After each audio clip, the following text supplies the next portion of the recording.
वंश परंपरेने सफाईचे काम करीत असलेल्या देशातील मेहतर रुबी सुदर्शन वाल्मिकी या उपेक्षित दलित समाजाचे नेते मुकेश सारवान समाजाचे नेते यांनी आतापर्यंत समाजासाठी विविध विकास कामे करत समाजाला कसं पुढे आणता येईल याविषयी अनेक वर्षापासून कार्य केले आहे। त्याच अनुषंगाने त्यांनी समाजाच्या उन्नतीसाठी व समाजाची एक वेगळी ओळख निर्माण होऊन समाजाला प्रकाश झोतात आणण्याच्या उद्देशाने मुकेश सारवान यांनी शिवसेना पक्षप्रमुख उद्धव ठाकरे यांची भेट घेऊन त्यांना जाहीर समर्थन दर्शवल्याचे सांगण्यात येत आहे।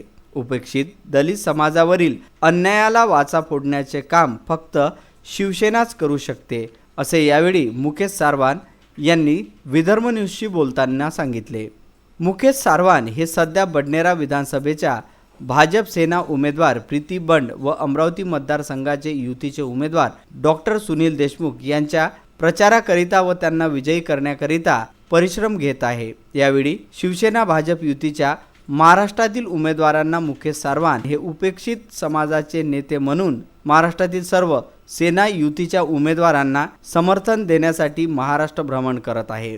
मुकेश सारवान हे महाराष्ट्र राज्य सफाई कर्मचारी आयोगाचे चेअरमॅन असून राज्यमंत्री हा दर्जा त्यांना प्राप्त आहे। सध्या ते महाराष्ट्रभर शिवसेना भाजप युतीच्या उमेदवारांना निवडून आणण्यासाठी दौऱ्यावर असून समाजाचे ते प्रतिनिधित्व करीत आहे। Bureau report Vidarbha news.